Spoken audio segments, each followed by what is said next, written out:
me. All right. Hello and welcome to Holistic Emails, Email and More, a Q&A with. I'm your host, Skip Federa. And for those who are new to the show, on every episode, we showcase a different topic with a different panel of experts. And today we're talking about designing your emails to maximize conversion. Now, as you know, this is really your show. We bring together the experts, but it's your questions that drive the conversation. It's unscripted and it's unrehearsed. And that's really critical for today. Because you may have heard a little bit of chit chat as we were going live. So we've got Ornella with us today, and she's joining us from her holiday in France.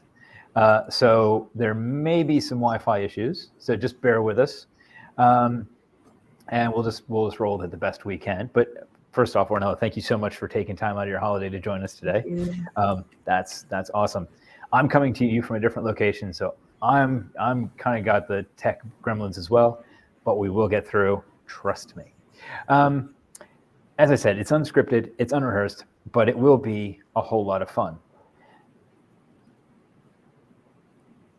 I'm just going to share some slides with everybody. Okay. So, as I said, we've got a great show lined up for you today, and we're going to be talking about, first of all, the difference between designing for aesthetics and designing for conversions. We're going to be talking about how to optimize an existing email template. Not all of us have the benefit of having a design team on staff. Sometimes we're handed a template, we have to deal with it. What's the best way to optimize that? And we're going to be talking about what can you do as an email marketer to impact conversions that happen downstream when sometimes we don't have control of what is going on downstream. Now, before we go any further, we should probably take a moment to thank our sponsors. This series is brought to you by our gold sponsors, Iterable and OnGage, and our silver sponsors, RPE Origin and Actito. Thank you all for everything you do to make this series possible. We really couldn't get any of this content out without our great sponsors, so please check out their websites. Now, if you want to go back and check out any of our previous episodes from this series or dig into series 1 and 2, you can find them all on Holistic Email's website. Now let's get to it. As I said, we've put together a great panel. I haven't done really anything, Kath did all the work. We've put together a brilliant panel for you today. With me, as always, is best-selling author and award-winning thought leader, Kath Pei. And it's not Andrea, it's Adiola. And it's not Andrea, but it's Adiola. I did it right. Right. So there you go. Not rehearsed. Did not look at the slide first. Okay, here we go. If we just keep going, it'll get better. Anyway, and Adiola Soul from, and you know what? Just so everybody knows who Adiola is, I was gonna pin Adiola, but no. And joining us, as I said, from her holiday, Ornella Gallo, Senior Email Marketing Manager at WeTransfer. Okay. Now, let me just do a little context setting the scene here. But before I do that, as I said, this show is your show. We're here to answer your questions. So please, we need all the help we can get. Get your questions into the tab on the right. It's the little thought bubbly things. It kind of says Q&A, not always. And Najma, thanks for joining. In 1896, an American architect called Louis Sullivan coined the phrase "form follows function." And actually, the quote was "form ever follows function." Now, he was talking about how the form of a building should be based on how the building is meant to be used, rather than designed to meet a specific aesthetic. Kind of, it was in a lot of ways, it was a backlash or an evolution from the Victorian era. Now, that does not mean, however, that design is not important. Think about the Volkswagen Beetle. The original brief was for a car that was practical and affordable enough for common people to own. And it definitely met that brief. But come on, let's face it, lots of cars have been developed over the years that also meet that brief. For those of you of a certain age, the Yugo met that brief. It was practical and affordable for common people to own. What's a Yugo? It's a car that was sold. It actually was sold in the UK under a different brand name, and I've forgotten now, Adiola. But it was the most hideous car ever built. But it was super cheap and super practical, and it was big in the US in the 80s. Okay, thanks. No problem. So as I said, lots of cars have been developed to meet that brief. But the difference is the Beetle wasn't ugly. It was in production from 1938 to 2003, and over 21 million units were produced. People love that car. My first car was a 72 Beetle. I miss it. I used to love it. Tape deck, windows down, showing my age. For those of you who are too young to know what a tape deck is, Google it. It was easy to drive. It was cheap to own and operate. I could fix it myself. Tick, tick, tick. The brief was totally met. But as I said, the Beetle was also beautiful. Okay, maybe not beautiful, but cute, adorable, lovely. In America, it was called the Bug, right? It was so aesthetically pleasing, in fact, that Volkswagen relaunched it in 1993, the new version of the Beetle, while they were still producing the old one under license in Mexico. It was super, super popular. It was aesthetically pleasing, but most important, it met the brief. And I'm not entirely sure the new one meets the brief so much, but let's not quibble there. So apologies for geeking out on cars, but this is completely relatable to our conversation today. I used to work for a movie theater company, and they worked very diligently every week to curate a list of the movies that they were showing. The email was beautifully designed. And because they were using content owned by the film distributors, they had to get each film distributor to sign off on the email. We went through 10 to 20 rounds of amends every week on that newsletter. It was super time intensive. What we discovered is that the majority of clicks were on the logo. The readers loved getting the email so they could book their tickets for the movies that weekend. But they also knew that all the information that was in the email was on the website, and they could book directly from the website. They couldn't book directly from the email. So they just used the email as a shortcut to get into the website.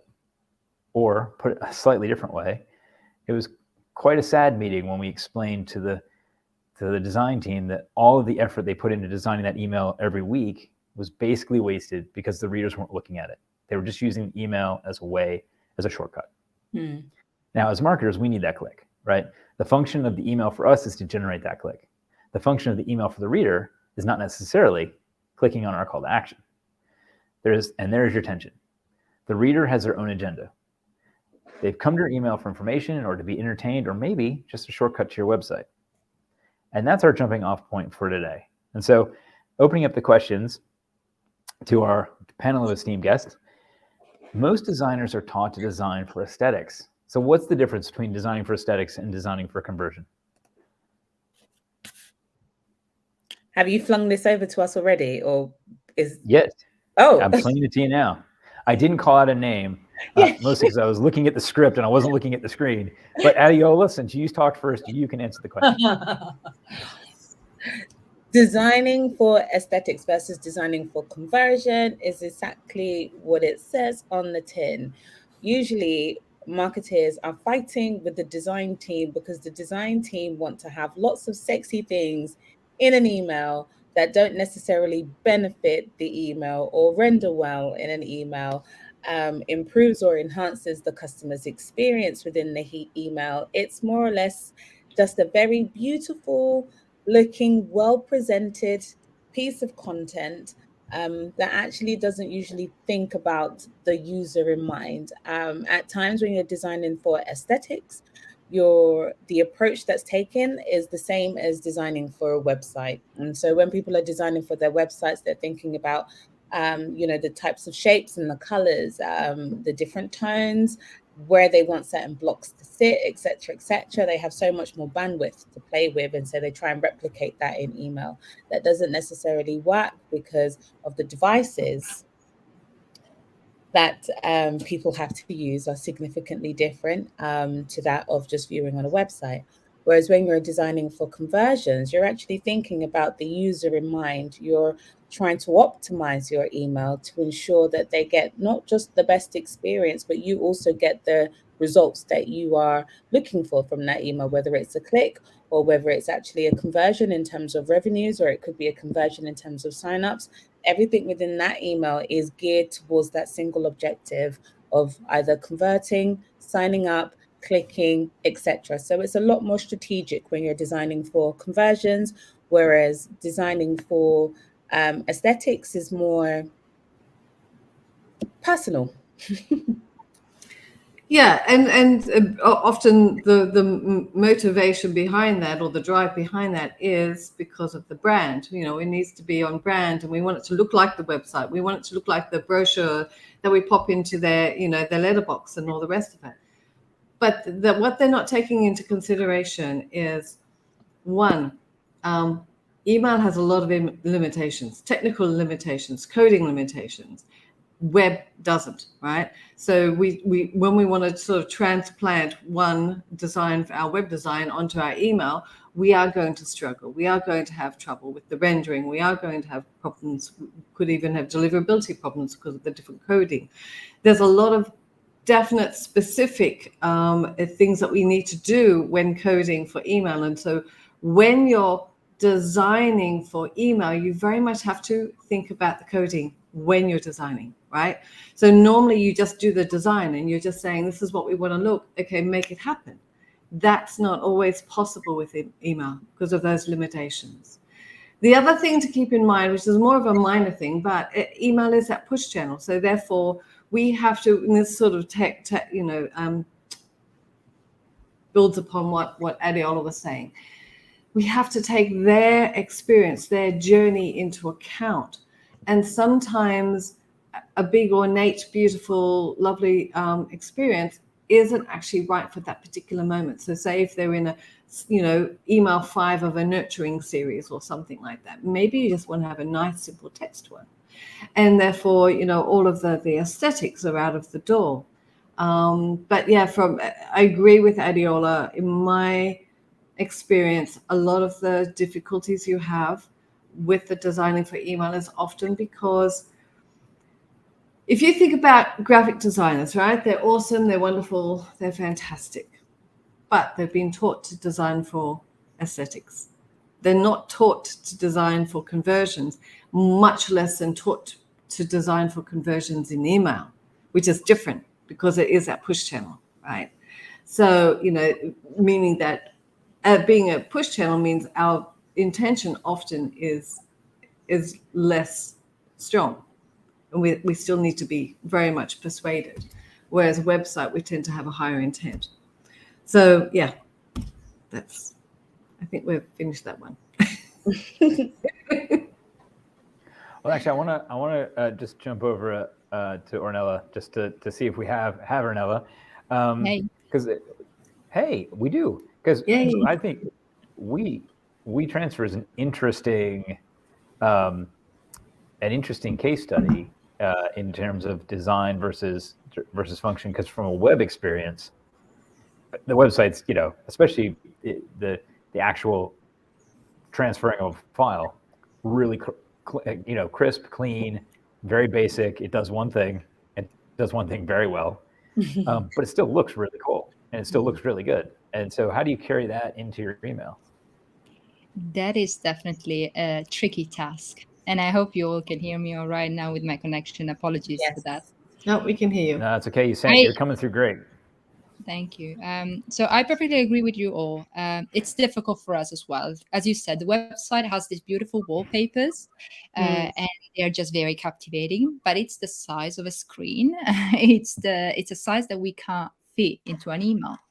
And same goes for content. Every page will have a ton of information in there because it's supposed to. But on the email, we can't have all that same content. So to your point, I think there are a number of things that personally I look at when thinking of design for conversion, which is thinking of each and every single email. Content that is specific for our email. So not a whole chapter about what we want the user to know, but just something to entice them and find out on the site. So short, sweet and interesting, personalized type of content, dynamic type of content. So that would also lead, for example, also away from a batch and blast into more life cycle journeys. It's something that we might explore later during our conversation, but designing for conversion also means moving away from sending everybody one message to sending everyone the right message at the right time. But also, and very importantly to me, is what we call accessibility and inclusivity. So if every email is accessible, every single users you have in your audience will be able to read it. If you don't, then your ROI will be impacted. It's really interesting. That's that accessibility point is a really good one. Let's dig into that a little bit more, and we will come back to the kind of the getting the right message to the right person at the right time, using automation and personalization and that kind of stuff. We'll come back to that in a bit. But on the accessibility piece, I mean, that's become such an important topic recently, or more recently, or maybe it's not a more important topic because it's always been important, but people are paying attention to it more. Maybe that's a better way to phrase it. What kind of opportunities, other than the obvious ones of making sure that your entire audience is getting a similar kind of experience, but what other kind of opportunities by starting to think about inclusivity and accessibility has that kind of opened up across the board for designers to approach the design for everybody? I think this is something that the whole company should be aware, not just your designers and your email team. Your CEO should be aware. It's not just an ethical issue. It's extremely important as an ethical issue, but it's even more important for those you report to, for your stakeholders, how to sell something like that. You have to explain that every user counts for a number of reasons, and that's really the best way. And as you say, it's now more understood, perhaps, and I think it's finally time.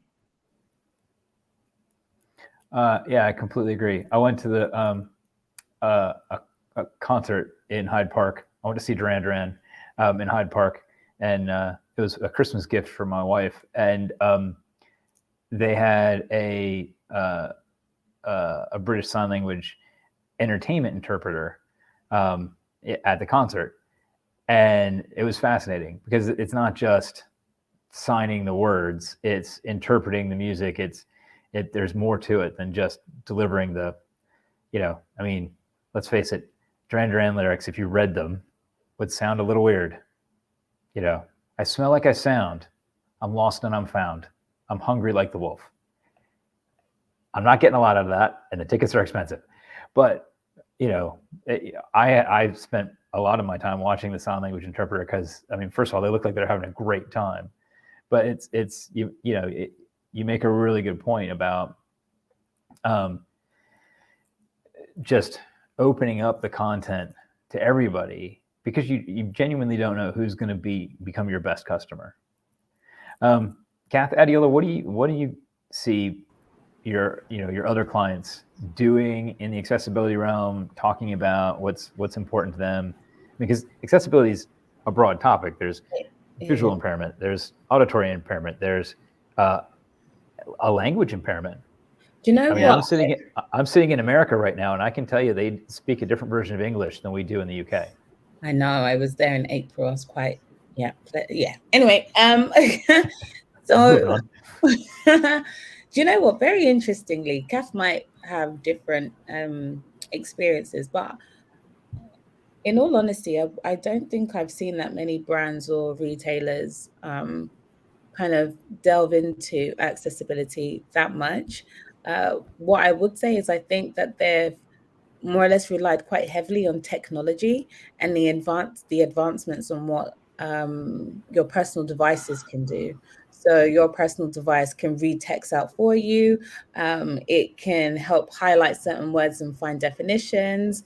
It's so equipped. It's almost become your personal assistant. So therefore, I personally haven't seen anyone go the extra mile to, kind of overcompensate on what a device is doing. However, what I will say in terms of inclusivity, it would be nice to start seeing opt-in forms reflect the change in society. So not just, first name, last name, but the pronouns as well, and addressing people as how they would like to be addressed, because that is something now that is becoming quite important, especially in the workplace. So I don't see why, if we're in the business of curating these one-to-one experiences, why we actually don't evolve with the social times and ensure that our communications and the way that we interact with our customers is as how they want to be interacted with. So that's one thing that I would say. And I know we've got some questions, but Kath, do you? Yeah, so we've got that client that we're working with at the moment, Adiola. We're doing the master template, and when we all met to talk about the design brief and everything, and we said, what about accessibility? And they're kind of like, they were almost thrown, because even though they're actually in the midst of designing their own website, they're fairly, weirdly enough, they're fairly new to digital, and they just hadn't even thought about it.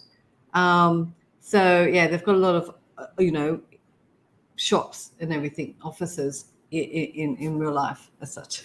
In real life, not pretend ones online.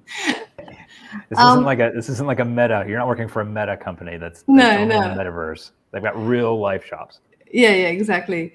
So because we were wanting to know, we're just going to do the basic, the must-haves, that to make your user's journey and experience well, or do you want to go to the next level? And so yeah, we're just doing the basic one for them, and I think they're probably going to walk around now and sort of think about the website as well. What should we be doing? Yeah, exactly. I've got two thoughts on that, what you just said, Adiola. The first one is, you really have to be careful about letting the machine do the work. Yeah, of course. And letting a person's device do the work, because I found an interesting feature in PowerPoint not too long ago. So PowerPoint uses AI to translate what the speaker is saying live on screen. So underneath your slides, you basically get like subtitles of what you're saying. Wow. It's very cool. But what I discovered, thankfully at a rehearsal and not at the live event, was that the way Microsoft was translating the joke I was making from English to Swedish was a lot ruder than the joke was in English. Right? So they were like, you can't say that. Or, it was Sweden and most people speak English. So I was mostly doing it, again, to try to be inclusive. Some of the stuff I was talking about was quite technical. So I thought if it's in the native language, that would be better. Yeah. So you do have to be careful, because the machine will get it wrong. Of course, always. But I think just as people are using, everyone has become a photographer now, using their phones and less likely to buy pro cameras. It's that thing of our devices have become so adaptable and they've transformed the way in which people absorb content. I think that's why there's this kind of delay with us as marketers to even look at accessibility, because a majority of the devices that you use have those functions and settings that allow you to customize your experience, right? So that's why it's something that I think we definitely should be talking about, and perhaps it's the next step within email, but where the reliance, we've become quite dependent on these devices to do it for us. It's almost, it's not moving us forward in the way that we should. Okay, I agree. And we're gonna. Sorry, I thought you were gonna say one more thing. No. Yes, I agree. Well done. Right, so we do have a couple of questions from the audience. The first one comes from Sophia. I'm going to guess Bowland. And so Sophia's question is, what are the best call to action phrasings that work the best for email? But maybe we just open that up to, how should we be talking to people to get them to take action? Right. So if I can have a little chip in first. So this has to do with that, what I was saying, the level of intent. So often with email, we use email, it actually kickstarts the customer experience in many, many times. Because we've actually sent something to them, and then they're going to go to the site accordingly. So when you look at it that way, it's not necessarily, it could be the timing was serendipitous and it's perfect and everything. And, oh, that's what I want. I was looking for that. Oh, brilliant, right? Yay. But often it's you're planting a seed, you're suggesting, you're saying, hey, how about, why not? Everything like that. So it's still in the early days. So they're not, we've tested this a lot with many of our e-commerce clients. And we found that often when you go and do the regular one, shop now, buy now, that kind of thing, it's too big an ask. So the rule of thumb is basically to, if your goal with that particular email is absolutely to be making sales, then brilliant, right? That is your goal. I understand that. But you also have to temper that with the fact that email, the conversions don't happen in email. Email is the driver of traffic to the website, which is where they happen. And so therefore our call to actions need to be softer and appealing and persuasive accordingly to get them onto the website. So I personally think, instead of doing a shop now or buy now, it's perfunctory, it's helpful, right? It's giving them a big, this is it, click here and everything. But I think, do something more persuasive. So, and that also means then we don't have to necessarily be limited. Don't be scared about having 3, 4, 5 words. And then also I'm a really big fan of sometimes you can be having, depending on the actual email and the objective and everything, you can even have a supporting statement as well. So don't feel like you're absolutely limited and that there is, a specific, you must have this type of thing. Literally make sure that, okay, my rule of thumb is craft your call to action so that it takes them to the next step. So therefore, if it is, instead of shop now, it's like, explore the range or something like this. That's an easy ask. That's an exciting ask. Oh, I can explore. Oh yeah, I want to do that. Rather than shop now, it's a little bit, I don't know that I'm ready for that. So that's my 2 cents worth. It's a bit rude if you think about it. You wouldn't walk up to somebody if you walked into the Gap or you walked by the Gap, right? So you're not even in the Gap yet. You're walking by the front door of the Gap. And I'm just picking on Gap because it was the first brand that popped in my head. But I also know that they've got a real definitive scripted pattern that gets customers into the store based on which person you see when. But they don't have somebody out front going, buy now. 10% off in the Gap, buy now. 10% off in the Gap, shop now. Right? First off, if they had somebody like that, you'd be like, does this person really work for the Gap, or is it, just somebody who's been out in the sun too long? So sometimes I think it's just aggressive. Yeah, that's it. And email being that push channel means that we have to be, I think we just have to work a little bit harder because their level of intent is less, and therefore we have to be more persuasive. So just be very conscious of that. Now, Ornella, I'm guessing, so correct me if I'm wrong, but I'm guessing a lot of your emails aimed at a B2B audience. Do you see a difference in how you phrase calls to action in that to that audience? Yes, both B2B and B2C. I think really the answer, I know it's not one of the favorite answers, but it would be it depends. So it depends on your industry. So as you mentioned, we are a SaaS business. It depends what we're talking about. Definitely, sometimes best to move away from those classic click here or buy now or upgrade now. It is all about enticing the users, finding out more on the page, and making sure there is a narrative there from the email up until the page. Because sometimes email is not going to get attributed that conversion, and we know it just the way it is. It's a study works, but you will bring awareness. So it is just as important in my eyes. One thing I like to mention, generally, I like to keep everything in the email very short, and that's because we have 11 languages that we translate it into. So it's always good to keep in mind for even for accessibility purposes that you need to code your email as much as you can, and you also want to make sure that if you are too much copy on a CTA, it might, for example, if it's in Italian, it's going to become double the size than from English. So just something to remind ourselves, there's a lot of users there, and do the best for everyone. Yeah. Yeah, and I think you touched on another piece there, kind of subtly, which is if you're translating your email into multiple languages, an aggressive approach may work in certain cultures, and it may turn off other cultures. So you need to be flexible with what you're using across the board. So Adeola, we have a follow-up question in from Riz Hussein, which is, okay, you say don't use Shop Now. What should I use? Well, I've just got a great example here. If you want me to chip in, Adeola, or happy for you to go ahead. Based on the look on Adeola's face, I think Adeola is going to say it depends.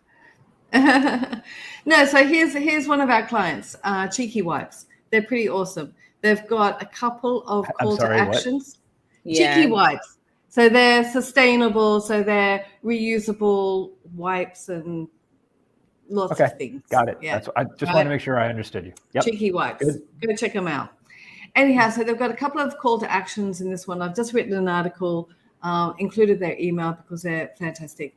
And in fact, Helen's going to be in on the copywriting one, so because she's so good. And the first call to action is cool me down with a cotton pad. Right? So it's very specific, very persuasive. It's nice. Then the next one is sustainable swaps this way. Right? Now, even with our Insights newsletter, we always try and make our call to actions quite cheeky as well, which I don't have one on hand, but if you are signed up, you'll sort of see those ones. We don't try to sort of go, if you're B2B, read more or, click here or anything like that. We try and it's more sort of tailored to that particular article, but it's got a little touch of cheekiness as well. So, just those kind of things will get people's attention because they stand out, and often because they're more meaningful as well. And anytime you can be putting the benefits, or including the benefits without actually, highlighting it, it's just inherent to it. Then it's always a good thing. Well, it's funny. Shop Now doesn't benefit the consumer. No, really, right? So I like that notion that you said about putting in the benefits and what's in it for me as the reader, and shopping now, I've got to connect the dots that how this is going to solve whatever problem it is I'm trying to solve. That's why we buy things, because we need to solve problems. So, but if you tell me how it's going to solve my problem, then I don't need to connect those dots. It makes it easier for me to read, and it makes it more accessible to the reader. And I think at the bottom line, I think we have to understand that, right? If we want out, I always look at it as being two sides of the same coin. If you watch any of these ones, you probably heard me say this before. Two sides of the same coin. The brand wants to sell, and the consumer who's on your email list wants to actually buy from you because they like your products, they like your brand, they like whatever the story is. So they're there with an intention that your products are interesting to them. So what you need to do is make it as simple for them as possible. Now, whenever you're just being a very brand-centric call to action, brand-centric copy, brand-centric subject line and everything, what you're doing, even if you're stating the features, you are simply saying to them, okay, now you pause, turn it around so it's a benefit to you, and then come back to me when you're ready to actually make that click, right? Whereas we as marketers should be doing the hard work. We should be turning the features into benefits. The minute we give them room to pause, that means that there's a good chance we might lose them. Consumers don't want to, and when I say consumers, I also mean B2B people. They don't want to work hard, right? Certainly on the web, we're busy enough as is. So that's why we, a key factor for designing for conversions, copywriting for conversions, all the rest of it is simply to do the hard work, be the marketer, and convert everything so that it's the USPs are there, the benefits are there, and they actually see the what's in it for me factor. It's the type 1, type 2 thinking. If you have to go into your reader has to go into type 2 thinking, then they'll start to really consider if you can keep it type 1, so it's just automatic. Yeah. Keep the cognitive load down, so they don't have to think about it too hard. You just move people through. I can't think it was you, but somebody has already said, the email doesn't convert. We don't convert in the email. Yeah. Those days are long, long, long gone. So, the email's job is to get you to the next step. That's where the conversion can happen. So we've got a couple of more questions in the Q&A, but I want to park those for just a second, because one of the things that we haven't really touched on yet that I think is really quite important, a lot of marketers will be facing this, and I think these two questions kind of relate to it as well, is, so I've got this template. I've inherited this template. I'm stuck with this template. What now? What do I do now? What can I do with a corporate approved template or a corporate provided template to help increase or improve my conversions? You test it. I think, yeah, I was about to say that, Adiola. Please go ahead. No, go on, Ella, please. No, it's fine. It also answers Lindsay's question, which is like some A/B testing ideas. Sometimes it happens. They just want you to use what's always been used. The reason being, it's always been like that. Well, Yes. that's not a good reason. No. So use that template and then try make another one. If you have the right support around you. So the person who codes, the person who designed coding is extremely important, but also very hard to understand. So if you can break down the reasons, I hope you can hear me all right, why Yeah, just fine. Coding is important and what brings to the customers. Adiola was mentioning before, device, there's email clients, there is dark mode. There are a number of things that are really, really important. So if you can test the two templates and provide them with results, then I think you have your business case for providing a new template. Mm-hmm. Yeah.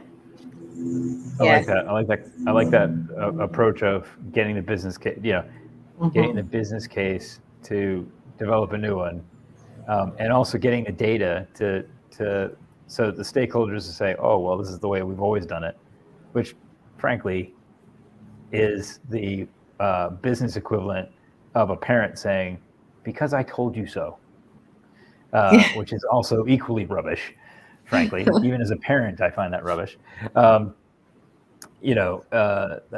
That's a great way around the problem, and we haven't done the testing episode, I don't think yet, but we will. There's always a testing episode, and it's always a great one. So look out for that. But Catherine, Adiola, anything specific to get back to the question? Anything specific? Sorry, second. Yeah. So there's various things that you can test when it comes to, let's say, the archaic template that your workplace is giving you. One thing that I think is really good to test is not just the design element, but also the tone within your copy. So sometimes there will be this scripted way or this brand guideline way of addressing your customers, but that in itself can also be limiting, and it can reduce the amount of conversions you have, because at times you're not actually speaking to your customers as if to say you're having a one-to-one relationship with them. So testing empathy within your copy is another great way of looking at ways to increase conversions. It means you don't actually have to tamper too much with the layout, and we are going to get onto the layout, but just if you wanted to start off with something quite easy, that's easy to manipulate, testing motivations within your copy is a really great A/B test. So having that humanistic tone. I once was working with a company called Mint Velvet. It's a women's clothing line, and what they found is their core audience were around mid to late 30s all the way up to early 60s, but they were women who really loved life, loved to look good, very aspirational and inspirational women. And what they found was throwing in lyrics to songs from maybe the 80s or the 90s actually helped drive those conversions, because it was so much more relatable to their demographic. And so every now and then they would drop those little nuggets of nostalgia or little bits of humor that would appeal to their audience, and they found so much more of a greater uplift. And so that's why I say looking at copy can be sometimes overlooked, but it can be your biggest helper when it comes to increasing those clicks and revenue. My point has been made, Skip. No, I was just thinking. So I've been working with some new folks who are quite young, and so you're right. If you get the audience right and you know your audience really well, and you can hit that kind of those cultural references that land with them, brilliant. Yeah. But you got to get that just right, because if you get it wrong, first of all, if you get it wrong, the cultural reference just goes over their head, and so maybe it doesn't hurt you because they have no idea what you're talking about. That's okay. Yeah. But that's a great approach, knowing your audience so well. I think that that's the best way to improve conversion. And this is probably a great time to jump into what Ornella was talking about earlier, which is knowing your audience, reacting to your audience, delivering emails in an automated way, so you're reacting to that digital body language. Ornella, you said you wanted to talk about that a little bit more. Why don't you jump in and talk about what you've been doing? In terms of testing specifically? No, in terms of automation and getting the right message to the right person at the right time. Yes. So last year we moved over to a new SP that I actually just found out today is one of your sponsors. So I really didn't know. It's Iterable. Together with them, we were able to start to move away from batch and blast into customer lifecycle marketing. So what happens and what that means is that, as we were saying, instead of sending the same message to everyone, possibly at the wrong time, and to unengaged users, we move to those who are actually engaged, who are in a specific part of the life cycle marketing. So they might be at awareness, there might be a consideration or a purchase, and so on and so forth. And we address them with something that is very personal. So that makes a whole difference. When we've done that, we've just unlocked a myriad of possibilities and some incredible results. We saw, for example, CTR has increased by 500%, which was nothing that we thought would happen, at least not in the beginning. We weren't putting down some numbers, but then this happened. And so this just opened the way for us for more and more live journeys. They are just the most important assets an email marketer can have. I think they're just what matters to the customer is what matters to you. So also move away from that product-led type of marketing to what Kath was mentioning before, being behavioral, being persona-based. What does your customer need? What do they want? Maybe they don't need to buy right now. and you just need to accept that. But you can feed them information over what they might need later on, or what they might pass on as information to other users or friends. Loyalty is an extremely important concept, I find, and that will lead more conversion than many other quick sell strategy. Yeah, that's a good point. Anything that either Kath or Adiola you want to add to that? I mean, I love, so yeah, when I chose this topic, I can see by all the Q&A questions that everyone's very much focused on the design side of things. And we're talking about, and I like that, we're talking about, most of the questions are talking about click rates, right? So we're moved away from the open rates, because I understand open rates doesn't always equate to conversions. But that's what I did it almost so that it could be reread, misread, interpreted slightly different. So designing for conversion. So we're not just talking about email, we're talking about your whole email program. And that's why those lifecycle programs, and it's fantastic to hear what, WeTransfer are doing. That is all part of designing for conversions, right? So, and then your strategy, when you're creating your strategy, you're going to be creating it for that purpose. So now we've taken it away from it just being aesthetics, being design based. We've already talked about the copy and how influential that is as well. And now we're also going into the strategic side of things. And so my call to action here would be for everyone, is whether you're a designer, whatever the story is, sort of open up your mind to understand that designing for conversions is big. It's a big beast, and it's got a lot of sections underneath it, and they all contribute to it, including customer experience and customer journey and all the rest of it. So, but that's my main thing.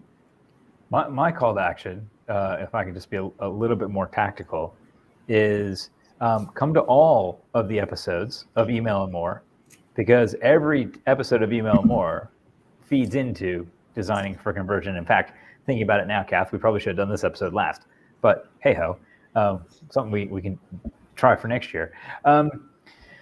Right, so let's get into design, because we've got about 13 minutes left, and we've had some design questions, and I don't want to derail the conversation, but we've had an MPP question. I had an MPP question teed up for everybody. The question that we were asked, and I'm sorry, I don't have your name because I copied it over from the comments, is around testing email subject lines, but how do you read the results accurately with Apple's new MPP rules? My question was a bit broader, which is, has MPP had any impact on email design?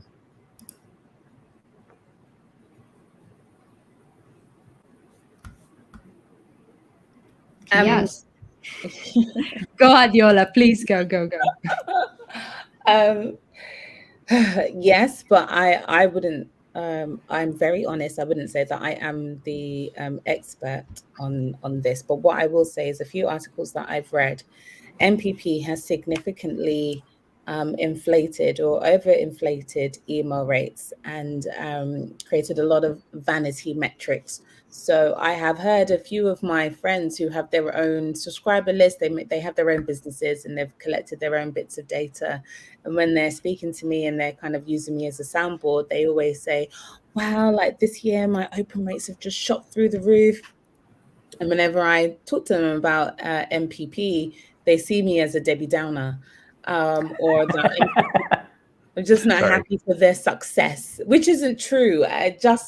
I'm trying to help them understand that a lot of these results are overinflated, and there's been reports that have shown that those are now vanity metrics. So it doesn't necessarily have an impact on your design, but what it does let you understand is what elements of your designs need to be optimized, and that's via your clicks. So you don't necessarily upweight email opens as your success metric anymore.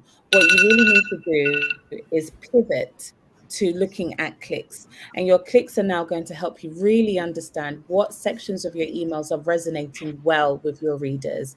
And that's where you're going to be able to use that data to help leverage the changes that you want to make. So if you find that and this is actually quite normal, but a majority of or the bulk of your readers are necessarily just hanging around the top. So your main header image, and it probably has a massive CTA, and all the action just happens up there.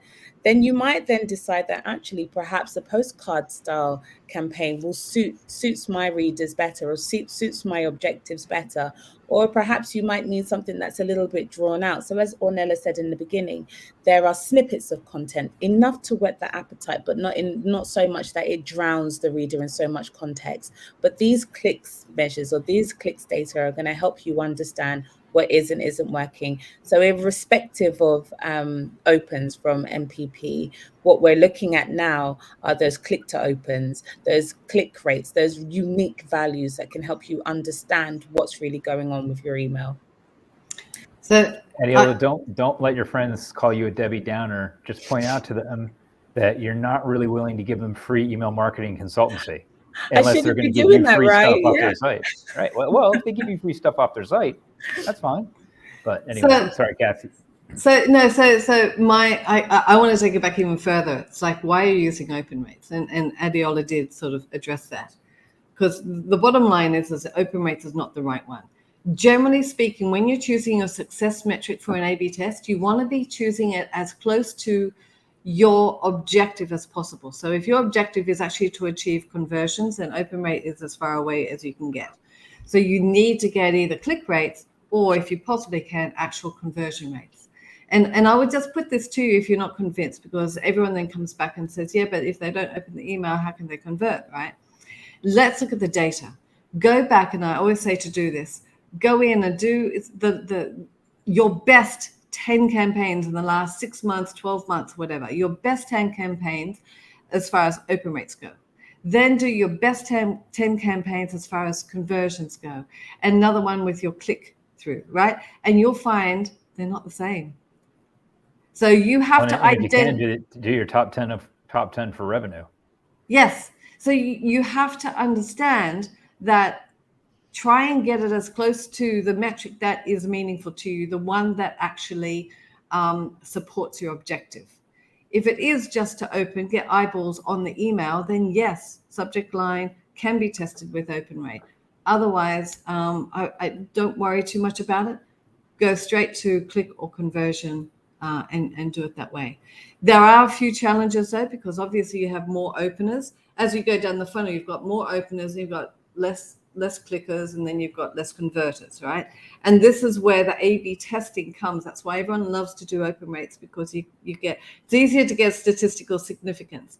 But this just because we're running out of time, just to make sure that you understand when you're designing elements and testing elements or design elements within your email, use a hypothesis and try and make them as bigger difference as possible. If you're just going to do a little tiny tweak, a little difference, a little change in word, a little change in color, slightly move the position of the call to action from the left to the middle, or whatever the story is, you're probably not going to get statistically significant results, particularly if you're looking at clicks or conversions.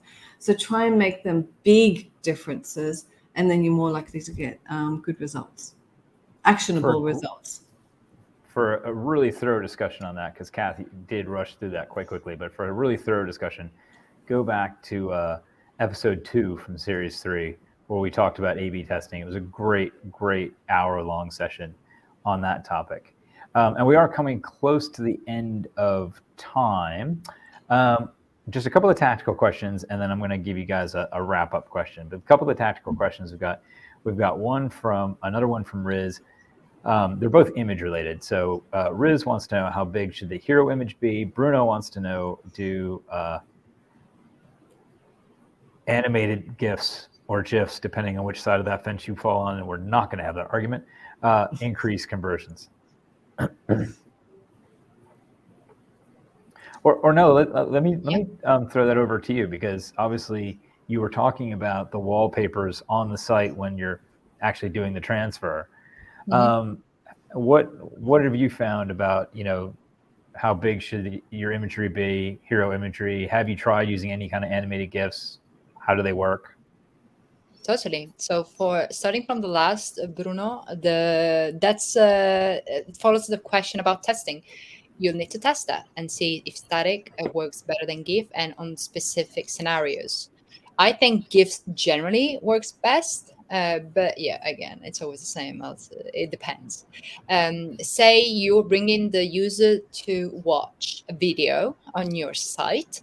If you have a static image and then you have a GIF with a play button that looks like it's going to play something because it's moving, it's rotating, I find that a lot more clickable than a basic static image. So that could work. In terms of, for the other question, I don't remember the exact size. I think it was about 900. But any ESP or a designer, if you have anyone in your team, will be able to tell you so. So you can definitely trust the tools you're using for that. Excellent. Any thoughts from either you, Adiola, or Kath? In relation to GIFs? GIFs and hero image size. Okay, so this is what you shouldn't do, which is, for me, it's personal, and that's what I mean. This is what you shouldn't do. It shouldn't be a personal thing, but I dislike seeing hero images that are almost the bloody length of an entire email. Stop doing that. If that is what you're doing, Riz, please stop doing that. It shouldn't be so deep. And go sit on the naughty step for 5 minutes. Get over there. It shouldn't be so deep that, I mean, I know we're all in this nature now of continual scrolling, but again, we need to put the customer front of mind. And those images, when they're so deep and so big, they take a really long time to load. So it again impacts the experience and actually has an effect on your conversion, because if the images aren't loading and the alt text isn't giving enough of of insights for the reader to understand what's really going on within the email, they lose interest. I know I lose interest. I lose interest very quickly. So keep the size of the image small. I don't want to embarrass myself and say the width and the dimensions, but maybe you know better, but it's always like 600 pixels wide by like 300, 350 max for me. And in terms of GIFs, it also depends on, I wouldn't use them too often. It depends on the content of the email, because at times GIFs are used and they're misused. They don't help support the message. So I wouldn't say don't use GIFs, but use them sparingly. Again, and make sure that the file size isn't so big that it takes a long time to load. So you have to be careful when you're using GIFs. I think they're great and they're a great addition to add value to content, but overused, they can lose their I can't find the right words. I'm going to say pizzazz. Yes. Can I just jump in to add something? And also I've seen a comment from Heather on this. Something really important. If you want to know what to test, what works best, etc., if you have the chance, use any deliverability tool that you have at your disposal and see what are your users doing with your emails. Are they glancing? Are they skimming? Are they reading them? And then Adiola also mentioned in an email, you can really see a heat map of where they land or what they click the most. Try to use all that information, not just as a side information, but really to drive strategy in what you're doing. So if they're skimming, then the content, the visuals are not the right one. So you want to change that. Try to use anything you can, because we don't know very much, especially with opens still being there, but hopefully now more of a secondary metric. Yeah. And Heather, you asked the question, sorry, is the rule still around 8 seconds? I don't know if it's 8 or if it's 12, but I know it is. I've heard numbers that are smaller. It's smaller, so it's reduced. Yeah. 8 is the max. So it's even smaller. So we have less time, people, to engage with these subscribers. So let's not throw in big ass hero images that's just going to waste all those precious seconds. Okay. Kath, unless you've got something that's a stronger comment than that, I think that's where we end. Frankly. I think we've put a pin in that one fully. So thank you all. That was a brilliant session there on designing for conversions. So that is all we have time for today. Please let us know any thoughts that you have. We do love to hear your comments. Put those in the comments section. We had some great interaction in the comments section today, so thank you all very much for doing that. Please join me in giving a big thanks to our gold sponsors, Iterable, the official ESP of WeTransfer, and OnGage, who has also many clients. I just realized that I talked myself right into a corner there because Ornella had commented on her new ESP. But thank you both to our sponsors there. Also our silver sponsors, RPE, Origin, and Actito. Of course, thank you, Ornella, Adeola, and Kath, for providing your invaluable insights today. This was a really fascinating discussion. It went a lot of different directions that I didn't see it going. So thank you so much. And thank you to everybody who joined us. Thank you for spending your time with us today. And for joining us throughout the whole series. We've had a lot of fun putting this together for you today. We'll be back on August 23rd talking about the ins and outs of email deliverability. And I'm pretty sure, Adeola, you're cheering that one if I'm not wrong. No, right? not anymore, because I don't know why I'm dancing, because I'm going to be hosting I'm going to be hosting the Inbox Expo conference in Valencia, which is a 2-3 day conference. So I'm the MC. So I don't think I'll be chairing. It might be you, Skip. Might be me. All right. Well, we'll see. It'll be one of us. Somebody will be there. Someone will be But anyway, there. it's August 23rd. We're talking about the ins and outs of email deliverability. Join us then. And if you can't join us then, we will be sad. But until we see you again, please be safe and make good choices. Thank you. Bye. Bye, guys.